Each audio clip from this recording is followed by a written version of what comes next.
Hello and welcome to part two in a two-part series on Czech Dark Lager.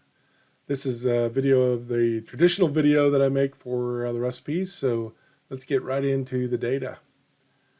I found 27 Czech Dark Lager recipes, and I want to thank the people here below for sending in their recipes. There wasn't a lot to be found out on the internet, and this is a relatively new style, having been just added in the 2015 BJCP guidelines. So thank you guys for sharing your recipes. I wouldn't have been able to do this video without your help. I found 27 recipes. 5 were best of show, 12 gold, 8 silver, and 2 bronze. A big proportion of it. This is a winning style. I'll tell you what, it wins a lot of best of shows. You can see the popularity of the style. Again, it was added in 2015, but we have a lot of recipes in the 2022 data. Out with the COVID downturn here, it's just increasing in popularity and increasing in winning that category for sure. The BJCP style is 3D, rich, dark, malty Czech lager with a roast character that can vary from almost absent to quite prominent, malty balance, and an interesting and complex flavor profile with variable levels of hopping that provides a range of possible interpretations. I agree completely with that description. If you watched my first video, you saw the variation we saw from all the way from a Schwarzbier-like to Munich or to a Dunkel-like, and then some in between that were just really very balanced and complex and really represented the terroir of the Czech Republic. As far as the evolution of the style, and the recipes that I saw, the 27 that I saw, this thing is evolving like crazy. What people are defining as this style and what wins is changing over time. And the variation between recipes, again, it's a broad interpretation. So there's huge variation in the recipes that I saw. Original gravity, the mean was 1.053, which was very close to the mid-range of the BJCP range. We had a sweep from 1.047 and then 1.066 here. This person said they entered their Munich Dunkel as a Czech dark and got a medal. I'll be right at 1.053. Final gravity, very narrow range for BJCP, but they're all over the map on the recipes, anywhere between 1.008 to 1.022. The average was 1.013. And I'll be just above that, 1.014. IBUs pretty much kept within the BJCP range with an average of 28, and I won't deviate from that. SRM, again, right within that BJCP range. The average was 25 SRM or 49 EBC. These are the scale differences for what BJCP calls this style. I'm going to be on the high end of that, 27, because we are seeing an increase in time of the color of this beer that's winning medals. I'm starting to put this little arrow here. This is the average, so you can see where we are relative to the average. So we're about 2 points higher than the average on the SRM scale. Malt types, the average malt bill percentages was about 84% base malt, 7.7% crystal, 6% roast, and 2.3% toast. No adjuncts in any recipes. We're seeing a decrease in the base malt from 92% base to 83% base, with an average was right here. So a little bit drop from the average on the base malts used. Also on the roast and toasted malts, we're seeing good Pearson's correlation coefficients for both of these. From 3.5 to 7, almost double, or actually double the amount of roast malt used from the earlier recipes to now. And then from nothing to about 3% for toasted malts. For the malt distributions, if they use that malt, for the base malt, it was anywhere between 70 and 97% of the grist. An average was about 85% of the grist. I'm going to be on the low end of that because I want to be able to utilize as much of these as I can. For the other malts, we had, let's start with the roast. 100% of the recipes used a roast malt, somewhere between 3 and 11% of the grist.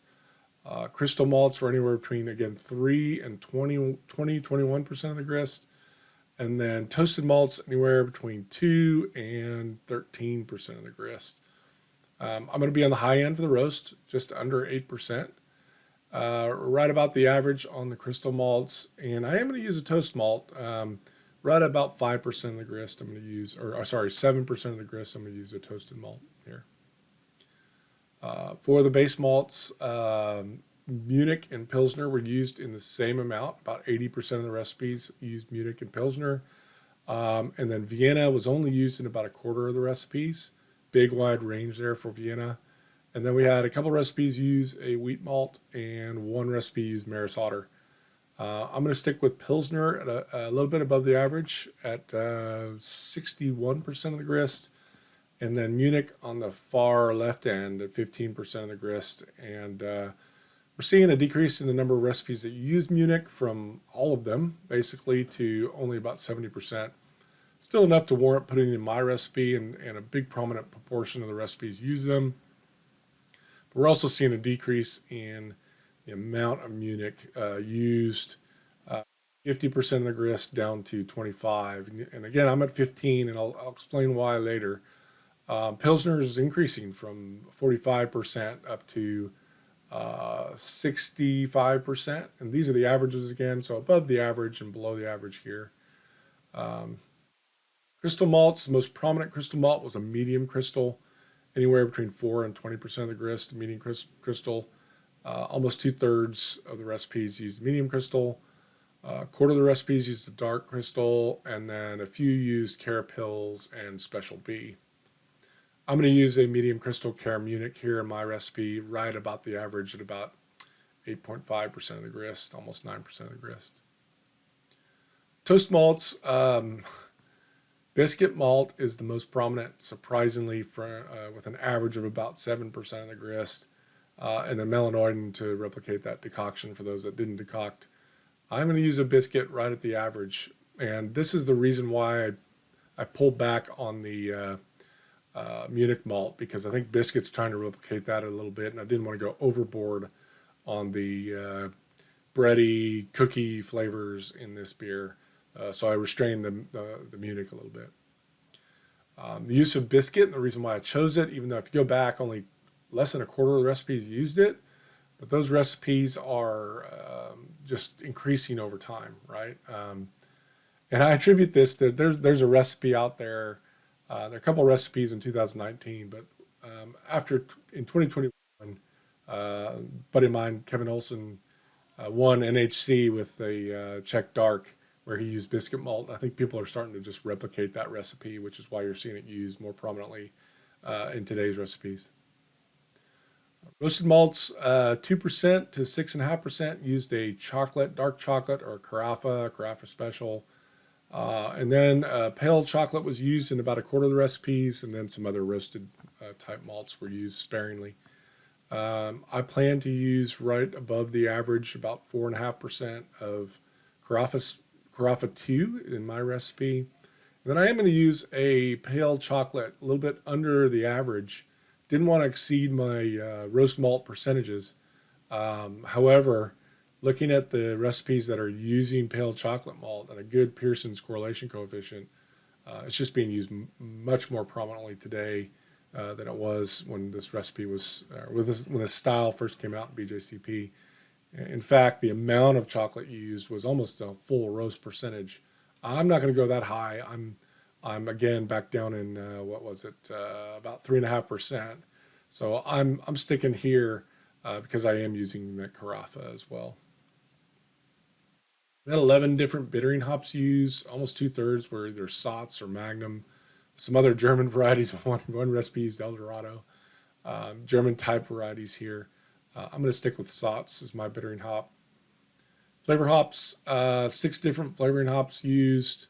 Not sure why that got cut off, but Satz, 2/3 of the recipes use Satz, and I'm going to stick with Satz here. Aroma hops, we had 4 different aroma hops used. Again, Satz was the most prominent. I'll use Sots for my aroma hops.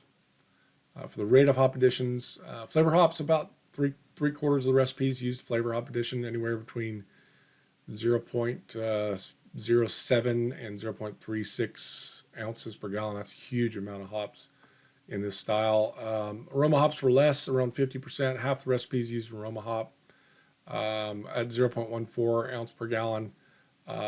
Big range there as well for the aroma hops. Again, the style has a huge range of interpretations, even within the Czech Republic. So I will be using above the mean on the flavor hops and right at the mean on the aroma hops. Reason for the flavor hop addition being higher, we're seeing an increase in time on the amount of flavor hops used for this style. This kind of surprised me, but mash type, most of the recipes used a single infusion, and we had about a quarter each of decoction and step mashes used by brewers here. Actually, I'm not using a step mash. I'm using a single infusion mash for this recipe. I'll fix that later. And you'll see it in the recipe at the end. Mash rest, we had 3 different mash rests. We had a protein rest with an average of about 127 Fahrenheit or 53 Celsius for about 18 minutes average. Beta rest was 146 Fahrenheit or 63 Celsius for a half hour average. And then we had a bimodal distribution here. I tried to reflect that here. This is the main sacrification rest. The average of all of them was 154 Fahrenheit for an hour. But the ones that did a single infusion were this peak, and the ones that did either a step or a decoction were this peak for the alpha rest.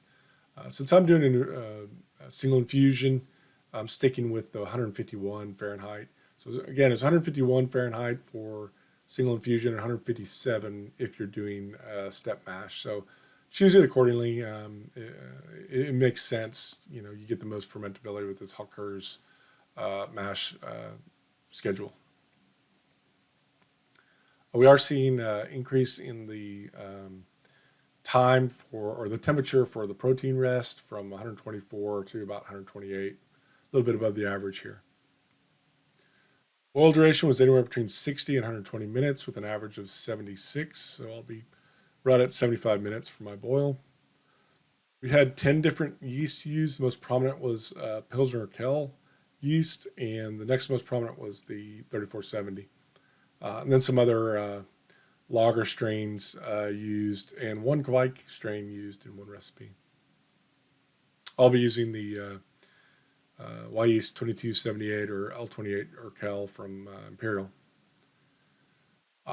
Reason why we're also seeing a decrease in 3470, White Labs 830, versus the Urquell strain, which is just almost all the recipes are using this now.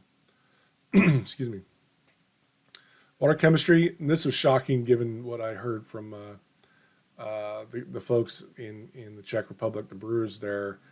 They were adamant to use very, very soft water.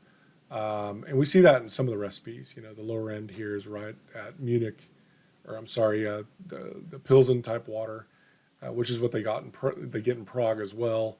However, we are seeing a huge range here. So 41 calcium, 6 magnesium, 18 sodium, 32 sulfate, and 47 chloride.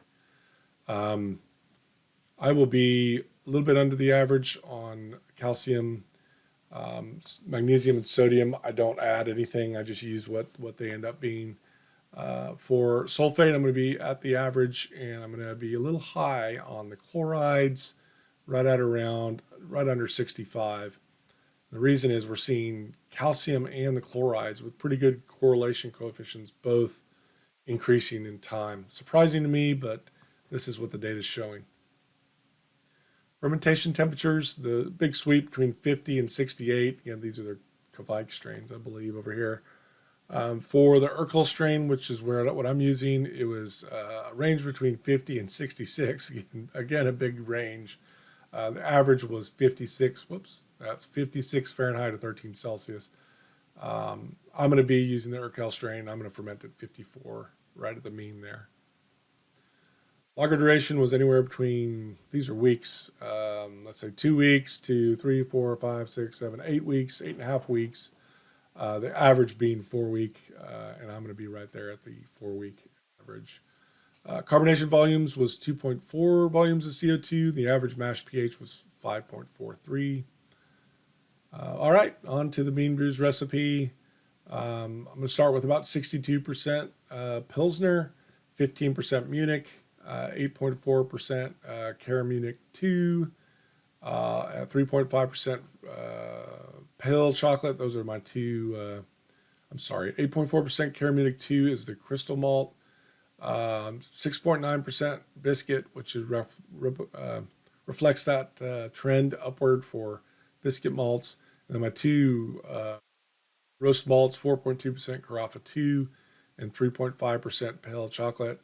Make sure you mash cap these. You do not want to mash with these malts, especially if you're decocting. None of the brewers in Prague used the roasted malts in the decoction. They were all added as a mash cap. I'm going to use Sots 15 or 16 IBUs at 60 minutes. And then at 15 minutes, I'm going to add 0.2 ounce per gallon or 1.49 grams per liter of Sots. And then Sots again at 0.15 ounce per gallon or 1.12 grams per liter at 5 minutes.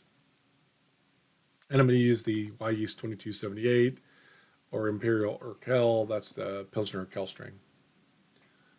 Original gravity 1.053 with 28 IBUs. Water chemistry here reflects that increase in chlorides. Everything else is right on the mean. Shoot for a mash pH 5.4.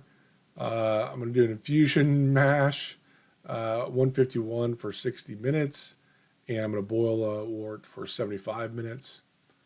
Chilled at 52 Fahrenheit or 11 Celsius. Oxygenate and pitch. I'm going to do a 3-liter starter for a 5-gallon batch, which is, my standard for a beer of this original gravity or lager of this original gravity. Minute at 54 Fahrenheit or 12 Celsius for 7 days. Do a diacetyl rest, either 7 days or as it starts teetering off at 60 Fahrenheit, 16 Celsius, and hold that for about 7 days. And lager for 4 weeks, and then bottle or keg. And serve 2.4 volumes was the CO2 level for this beer. All right, that's it. Next video won't be until January, so wish everybody a Merry Christmas and a Happy New Year, and we'll see you in about a month. Thanks. Bye-bye.